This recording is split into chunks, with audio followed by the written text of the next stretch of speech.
Še en anime ki prihaja, pa me je ful presenetil, je bil... Shangri-La Frontier! Ki prihaja, Gregi. Ja. Je bil... Se prihaja vsak teden. No Dragon Ball. Dragon Ball. Točno, to ko bo bo- neka vrste GT. To bo kot nek, kako ne rečem, promocijski material, zato ker se bliža 40. obletnica mange. Pravi, prva manga je bila narejena leta 84, zdaj bomo 2024.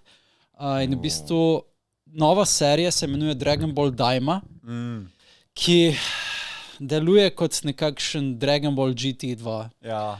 Zgodba bo spet revrtala te vse karakterje v majhne, se pravi, vsi bojo spet otroci.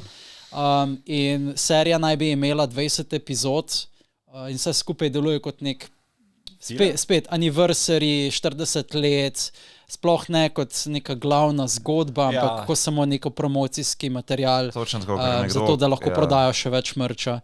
In sploh se, ne vem... Vse je sploh povezana z main Okay, torej, zgodba naj bi se dogajala med koncem Dragon Ball Kai in začetkom Dragon Ball Super, kar pomeni, ko premagajo Buja in preden Goku in njegova ekipa srečajo Torej dejansko nek substitut za GT.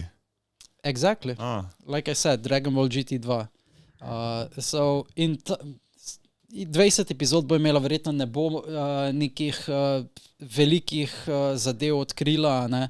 To je bolj kot neko, sem rekel, ampak pri seriji naj bi spet sodeloval Akira Toriyama. Seveda. Ker, če ne veste, Akira Toriyama ni bil preveč involven v Dragon Ball Super. Mangaka je bil drug, ni preveč sodeloval pri anime. To nisem imel. Čeprav kako zgodbo naj bi še vedno, ne samo mangaka. Ne, mislim, on naj bi bil nek supervisor, whatever, ampak se veš, kako je s temi supervisorji. Supervisor, Exactly, it's like supervisor manga se zelo v velikih navednicah. Manga se je začela ful ponavljati, to lahko rečem. Tako da, tukaj naj bi dejansko spet sodeloval, napisal vse te epizode, dele, whatever, mislim, da bo on delal mango po temu.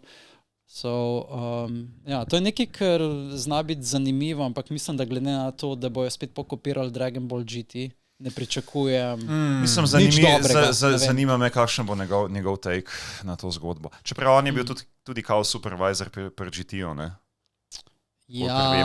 Ampak ne. On ni delal Dragon Ball GT, on ni pisal mange. To ne. On naj bi bil samo zraven kot nek v nadzornem odboru, whatever.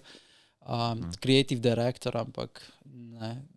On ni zares sodeloval zraven. Oziroma je tudi kasneje v bistvu rekel, da on si ni želel, da se anime tako nadaljuje ali pa manga, ne, zgodba. He wanted it to die. Ne, ampak verjetno je želel nadaljevati drugače zgodbo, mogoče.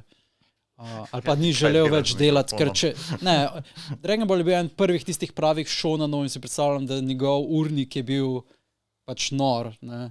Spet tisto 10 plus let, 20 let mogoče celo, ko imaš vsak teden zapravljen samo za to, ne, mogoče je želel odmor in ni želel več delati na šonanu, ker, ne vem, on dela veliko tudi recimo na Dragon Quest igri, ne.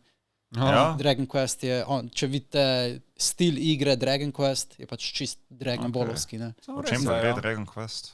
The biggest RPG ever for Square Enix. I know, shame on v bistvu me. MMO. Shame on you. In japonski RPG. In on sodeluje recimo pri tej igri. Jaz si predstavljam, da je želel delati na kakih drugih projektih.